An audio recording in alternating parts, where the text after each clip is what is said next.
आतंकवाद और आतंकवादी व धर्म विरोधी ताकतों के खिलाफ हमेशा अपनी आवाज मुखर करने वाले नाम में ही वीर जिनके शामिल है, वीरेश शांडिल्य जी हमारे साथ मौजूद हैं और आज फरीदाबाद पहुंचे हैं विभिन्न ज्वलंत मुद्दों को लेकर। सर, आज फरीदाबाद में मीडिया से रूबरू हुए, क्या कुछ ऐसे अहम मुद्दे रहे जिन्हें लेकर आपको लगा कि लोगों के बीच भी वो मुद्दे जाने चाहिए?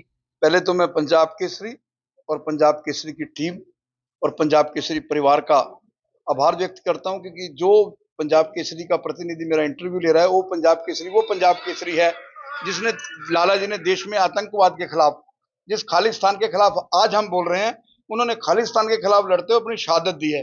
मैं उनकी शहादत को नमन करता हूं। वहीं आज विश्व हिंदू तख्त की तरफ से और एंटी टेरर फ्रंट इंडिया की तरफ से आज ये प्रेस कॉन्फ्रेंस थी। हमने अयोध्या से नित्या गोपाल जी ने, जो राम जन्मभूमि के प्रमुख है, उन्होंने विश्व हिंदू तख्त का गठन करवाया और सरयू नदी से महाआरती के बाद ये वजूद में आया। कल हमने जो है किशन ठाकुर को, जो महाराणा प्रताप समिति के प्रदेश के अध्यक्ष हैं हरियाणा के, उनको राष्ट्रीय प्रचारक व उत्तर प्रदेश का प्रभारी बनाया। ऐसे लोगों को पार्लियामेंट के अंदर सनातन धर्म, सनातनियों को मजबूत करके आगे लाना चाहिए, क्योंकि 40 साल का लंबा संघर्ष है। अगर कोई पार्टी इनको टिकट देती है ठीक है, नहीं तो हम सनातन को लोकसभा क्षेत्र फरीदाबाद के अंदर इतना मजबूत कर देंगे कि इनको सनातनी अपने कंधों पर उठा लेंगे। ऐसे 13 लोगों की हमने टीम तैयार बनाई है, जिसमें 13 लोग ऐसे हैं जो सनातन को मजबूत करने का काम कर रहे हैं। आज बहन जी, सबसे पहले हमने पंजाब यहाँ फरीदाबाद से मांग की है कि देश में पुरुष आयोग बने। महिला आयोग हैं, लेकिन पुरुषों के साथ बहुत इनजस्टिस होता है। उदाहरण के तौर पर WFI के बृजभूषण के खिलाफ फर्जी पोस्को का मुकदमा दर्ज किया। वो लड़की बालिग थी, पहलवान, और वो पुलिस के रिकॉर्ड में आया कि वो लड़की बालिग निकली। तो ऐसे में बृजभूषण की लूटी हुई इज्जत, जो उनकी इज्जत का चीरहरण हुआ है, उसका जिम्मेवार कौन है? क्या उनकी लूटी हुई इज्जत को बहाल किया जा सकता है, या फिर महाभारत होना चाहिए जैसे द्रौपदी का चीरहरण हुआ? ये सोचने का विषय है। हमने पुरुष आयोग की मांग की है ताकि देश का पुरुष प्रोटेक्ट रह सके, और ये काम हमने अमित शाह जी से मांग की है कि हमें टाइम दें और पुरुष आयोग का गठन करें, ताकि पुरुषों के ऊपर कोई फर्जी, देखिए भगवान ने हाथ की 5 उंगलियां जैसी नहीं बनाई। कुछ ऐसी महिलाएं जो महिला नारी शक्ति को भी बदनाम कर रही हैं, ऐसी महिलाओं के खिलाफ महिलाएं भी पुरुषों के साथ कंधे से कंधा मिलाकर चलें। जो पोस्को जैसे, यौन शोषण जैसे झूठे आरोप लगाती हैं पुरुषों पर, पुरुषों को बदनाम करने का काम करती हैं। जितेंद्र एक एक्टर है, अभिनेता, जो 78 साल के हैं, उनके ऊपर 50 साल पुराना रेप का झूठा मुकदमा शिमला में दर्ज करवा दिया गया। बताइए, क्या ये जस्टिस है? क्या कानून का काम है? कानून ऐसे काम करता है? वहीं हमने मांग की है कि ऐसे लोगों को, पोस्को जैसे झूठे मुकदमे दर्ज करवाने वालों को विश्व हिंदू तक, क्योंकि ऐसे लोग सनातन को भी कमजोर करते हैं, सनातन धर्म को भी कमजोर करते हैं, बदनाम करते हैं, और ऐसे लोगों के खिलाफ उतनी ही सजा का प्रावधान हो जितना, अगर पोस्को साबित होता बृजभूषण के खिलाफ जितनी सजा बृजभूषण को होती, अब उस पहलवान को भी उतनी सजा होनी चाहिए। ये विश्व हिंदू तख्त और एंटी टेरर फ्रंट इंडिया मांग करता है। दूसरा, इस देश में पॉलिटिकल टेररिज्म बंद होना चाहिए। राजनीतिक पार्टियां जब अपना घोषणा पत्र जारी करती हैं, इलेक्शन मैनिफेस्टो, उसमें वो कहीं नहीं लिखते हम अपने विरोधियों को जेल में डालेंगे, सरकारी मशीनरी का दुरुपयोग करेंगे। ये सरकारी एजेंसियों का काम देश में विकास करने के लिए करें, समाज को जोड़ने के लिए करें, बेरोजगारों को रोजगार देने के लिए करें। अगर इस तरह ही चलता रहा तो ऐसी पार्टियों के खिलाफ भी देश में विश्व हिंदू तक एक मूवमेंट छिड़ेगी। तीसरा, खालिस्तानी कहते हैं कि हम मोदी को मारेंगे। अभी पतवंत सिंह पन्नू ने कहा, हमने पतवंत सिंह पन्नू को मारने के लिए 51 लाख रुपए की विश्व हिंदू तख्त और एंटी टेरर फ्रंट इंडिया की, जो उसको मारेगा उसकी डेड बॉडी इंडिया को देगा, उसको हम 51 लाख देंगे। और रही बात खालिस्तान की, खालिस्तान ये देश का झंडा जो इसको ललकारते हैं, खालिस्तान की बात करने वाले भारतीय तिरंगा को ललकार रहे हैं, भारतीय संविधान को ललकार रहे हैं, बाबा साहब के संविधान को। ऐसे लोगों के खिलाफ अगर संविधान की और तिरंगे की तरफ देखेंगे, जिस तिरंगे को भगत सिंह, राजगुरु सुखदेव ने अपनी फांसी पर चढ़कर दिया है, अगर उसके तरफ कोई देखेगा उसकी आंख निकाल ली जाएगी। और मैं देश के गृह मंत्री से मांग करता हूं कि देश में कहीं भी किसी भी कोने पर कोई खालिस्तान की बात करता है, उसको टिल डेथ जेल में रखने का कानून बनाया जाए। ऐसी आज हमारी मेन मांगे थी। और साथ ही आपके माध्यम से विश्व हिंदू तक का आह्वान करता है कि हम एक संतों को लेकर दिल्ली से जम्मू कश्मीर तक सनातन को मजबूत करने के लिए, हिंदू धर्म को मजबूत करने के लिए, हिंदू समाज की कुरीतियों को खत्म करने के लिए हम एक यात्रा निकालेंगे, क्योंकि संतों का आह्वान है कि जब शास्त्रों की जरूरत हो शास्त्र और जब शस्त्रों की जरूरत हो शस्त्र। अब हिंदू समाज को जागना चाहिए। विश्व हिंदू तक घर घर जाकर जो है आह्वान करेगी, तिलक लगाएं, शिखा रखें, जनेऊ पाएं और घर में हथियार रखें, ताकि समय आने पर हम अपने समाज के, अपने धर्म की रक्षा कर सकें। शांडिल्य जी, जैसे कल भी आपने कहा कि जैसे एक विशेष समुदाय के लोग अपने जो है धार्मिक स्थल पर जाते हैं, ऐसे हिंदुओं को भी जाना चाहिए, मंदिर जाना चाहिए। आपको नहीं लगता कि हम ये कहें कि उन्हें मंदिर जाना चाहिए, हम ये सिखाएं कि मंदिर क्यों जाना चाहिए, ताकि जो हमारी नींव है, जो हमारे बच्चे हैं, वो इस परंपरा को आगे ले जाएं? क्योंकि आप दबाव से किसी के से कुछ नहीं करवा सकते, खासकर आज की जो युवा पीढ़ी है, जब तक वो लॉजिक उनको नहीं समझ आता है। बहुत बहुत इंपॉर्टेंट सवाल आपने किया है, बहुत डीप सवाल है, हमारे लिए भी फायदेमंद रहेगा आगे जब हम दोबारा प्रेस कॉन्फ्रेंस करेंगे। बच्चों को तर्क मिलना चाहिए, क्योंकि शिक्षा संस्थान देते हैं, संस्कार परिवार माँ बाप देते हैं, इसलिए माँ को पहला गुरु माना है, पिता को दूसरा गुरु, शिक्षक को तीसरा गुरु और भगवान को चौथा गुरु। बिल्कुल आपकी बात दुरुस्त है कि हमें अपने बच्चों को यह बताना चाहिए कि मंदिर में जाकर उसको क्या प्राप्ति होगी, क्या संस्कार होंगे, क्या उसको ज्ञान मिलेगा, क्या उसको हौसला मिलेगा, ये सारी चीजें बतानी चाहिए। वहीं आपने कहा कि हमने कहा बिल्कुल, मुसलमान शुक्रवार को जो है नमाज पढ़ता है मस्जिद में जाकर, ईसाई जो है वो रविवार को चर्च में जाता है।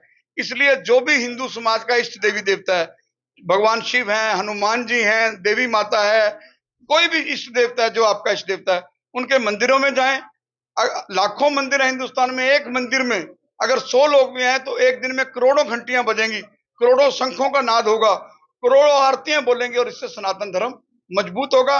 जिस देश में 3 गोत्र छोड़े जाते हैं शादी के लिए, उस देश का हाल क्या रहा है मैं सुप्रीम कोर्ट से पूछना चाहता हूँ। वहां सेम जेंडर, लड़की लड़की से शादी कर रही है, लड़का लड़के से शादी कर रहा है। तो ऐसे में सनातन संस्कृति को बचाने के लिए देश के 100 करोड़ हिंदुओं को विश्व हिंदू तख्त के साथ जुड़कर एक जन आंदोलन तैयार करना होगा। शांडिल्य जी, मैं फरीदाबाद की बात करती हूँ। कई बार हमारे पास ऐसे फोन कॉल्स आते हैं जो सनातनी हैं, वो देखते हैं कि किस तरह से कुछ विशेष समुदाय के लोगों की मजबूरी का फायदा उठाकर धर्म परिवर्तन करा रहे हैं या उनकी संख्याओं को बढ़ा रहे हैं लगातार, और लोगों अपना नाम बदलकर वो लोगों के आगे जाते हैं। काफी इस तरह के मामले आते हैं, लेकिन कहीं ना कहीं वो डर होता है, उन्हें लगता है कि जब इस तरह की बात अगर वो मुखर होंगे और उन पर किसी तरह का कोई प्रहार होता है तो पुलिस साथ नहीं खड़ी होगी। विश्वास नहीं है, हो सकता है पुलिस साथ खड़ी हो। तो ऐसे में कुछ लोग हैं जो आगे आकर काम करना चाहते हैं, अपने धर्म को बचाना चाहते हैं, सनातन का प्रचार करना चाहते हैं, लेकिन डर भी है। लोग ये जानना चाहते हैं कि वीरेश शांडिल्य के पास इतनी निर्भयता कहाँ से आती है, जिसको ना मरने का खौफ है, ना आतंकी धमकियों का खौफ है, और कैसे वो जो चाहते हैं उसमें सफल हो पाए और वो अपने आप को जिस सोच के साथ वो इस सनातन को आगे बढ़ाना चाहते हैं, उस सोच को भी वो बिना डरे आगे ले जाए। देखिए बहन जी, आपने बड़े अहम सवाल किए हैं जो रोंगटे खड़े करने वाले हैं। जिंदा रहने के मौसम बहुत हैं मगर चांद देने की रुत रोज आती नहीं। वीरेश शांडिल्य ऐसा पहला व्यक्ति है हरियाणा का। इस देश में राजनीतिक फायदा उठाने के लिए अनेकों रथ यात्राएं निकली। 2002 में दिल्ली से कश्मीर के लाल चौक तक अगर कोई आतंकवाद के खिलाफ रथ यात्रा निकली तो वो वीरेश शांडिल्य ने निकाली।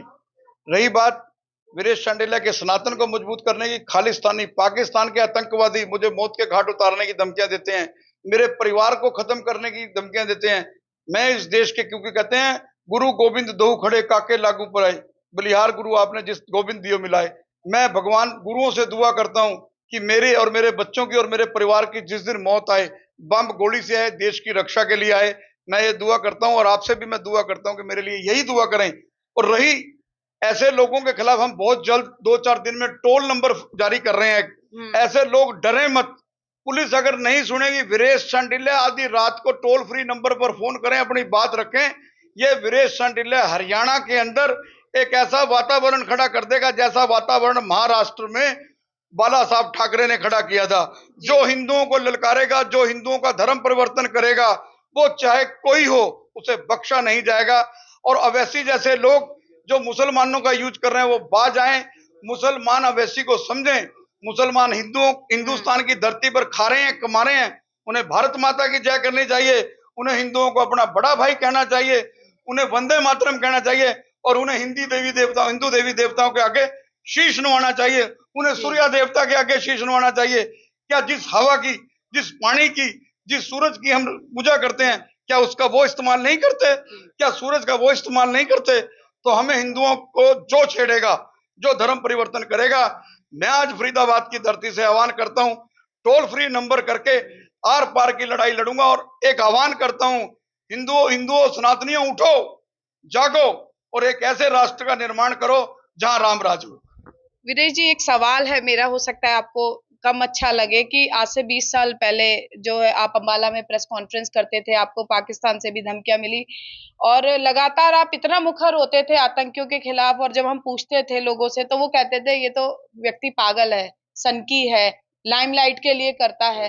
लेकिन आज वो सफर, आज वीरेश शांडिल्य जब आतंकियों को लेकर इस तरह के सख्त बात करता है तो आज जो भी सनातनी है, जो भी हिंदू है, उसको एक बल मिलता है। क्या कहेंगे ऐसे लोगों के लिए जो लोगों का मनोबल गिराने का काम करते हैं, जो धर्म का प्रचार कर रहे हैं, जो सीधे तरीके से केवल किसी को बुरा नहीं कहते हैं लेकिन अपने धर्म का प्रचार करना भी कोई गलत बात नहीं होता, उनको जो है निरुत्साहित करने का काम करते हैं? देखिए, आपकी हर बात बड़ी लॉजिक है, विद लॉजिक।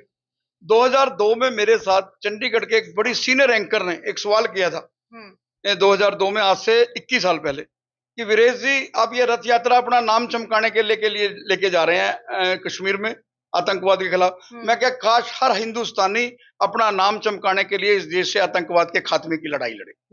रही बात, आपने बिल्कुल ठीक कहा कि जब मैं आतंकवाद के खिलाफ लड़ा तो मैंने पंजाब केसरी में ये बात छपी थी, मैंने विजय चोपड़ा जी को दिखाई कुछ दिन पहले, मैं 1 महीना पहले विजय चोपड़ा जी को मिला, मैंने खबर दिखाई 21 साल पहले कि मैं जब आतंकवाद के खिलाफ लड़ा अपना नाम चमकाना चाहता था, लेकिन जैसे जैसे मैंने देश में जम्मू कश्मीर में आतंकवाद के परिवारों को, भारतीय सेना के जवानों को, शहीदों को कंधा दिया तो मैं भावुक हो गया और मैंने आतंकवाद के खिलाफ, खालिस्तान के खिलाफ, आतंकवाद के खिलाफ आर पार की लड़ाई लड़ी।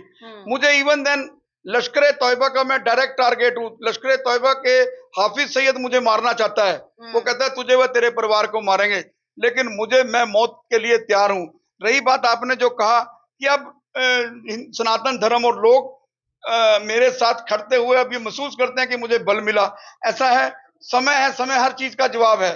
भगत सिंह को आज भी पंजाब देश की सरकार दुख होता है, भगत सिंह को आज भी आतंकवादी बताया जाता है। भगत सिंह का परिवार भी कहता था तो तुझे क्या लेना है, तू जुनूनी क्यों बन रहा है। लोग उसको कहते थे, क्योंकि राजनीतिक में भी आजादी की लड़ाई में गरम दल नरम दल था, नरम दल के लोग कहते थे तू कुछ जुनूनी हो रहा है, तू क्यों पागल हो रहा है। लेकिन उस भगत सिंह की फांसी इस देश के लिए, इस देश को तिरंगा देकर गई, इस देश को आजादी देकर गई। वीरेश शांडिल्य सनातन के लिए, देश में आतंकवाद के खात्मे के लिए, खालिस्तान के खात्मे के लिए, खालिस्तान मेरे खून पर बनेगा और पन्नू जैसे आतंकवादियों के खिलाफ सख्त कानून बने, इस तरह की मुहिम जारी रहेगी। और जो सनातन को धर्म परिवर्तित करवाएगा वो बख्शा नहीं जाएगा, वो किसी भी जाति का हो। तो देखिए, जिन लोगों ने केरला स्टोरी देखी, जब वो वापस लौटे तो उनके मन में एक सवाल ये जरूर आया कि हमने आखिर अपने बच्चों को हिंदू धर्म के बारे में उतना बताया है या नहीं, जो कि उनका ज्ञानवर्धन कर सके, जो उन्हें ये बता सके कि हमारी हिंदू संस्कृति और हमारा जो हिंदू संस्कार है वो क्या कहते हैं। वीरेश शांडिल्य एक मुहिम लेकर चले हैं आतंकवाद के खिलाफ, धर्म विरोधी ताकतों के खिलाफ। किसी धर्म को गलत कहना सही नहीं होगा, लेकिन अपने धर्म का प्रचार करना किसी भी मायने में गलत नहीं हो सकता है। ये मुहिम शुरू की है, अब देखना ये होगा। फरीदाबाद में किशन ठाकुर इसका जिम्मा संभाल रहे हैं कि जिस तरह से पूरे हरियाणा में ये मुहिम चलाई हुई है, पूरे देश में ये मुहिम चलाई हुई है, फरीदाबाद में उनकी ये मुहिम आखिर क्या रंग ला पाती है और किस तरह से फरीदाबाद में सनातन का प्रचार प्रसार कर पाते हैं, या फिर कहीं ना कहीं जो व्यवस्था है वो आड़े आ जाती हैं। कैमरा पर्सन शिवम के साथ फरीदाबाद से पूजा शर्मा, पंजाब केसरी टीवी। हमसे जुड़े रहने के लिए हमारे YouTube चैनल को सब्सक्राइब करें और नई वीडियो की नोटिफिकेशन के लिए बेल आइकॉन को दबाएं। अगर आप ये वीडियो Facebook पर देख रहे हैं तो लाइक जरूर करें और ज्यादा से ज्यादा शेयर करें। धन्यवाद।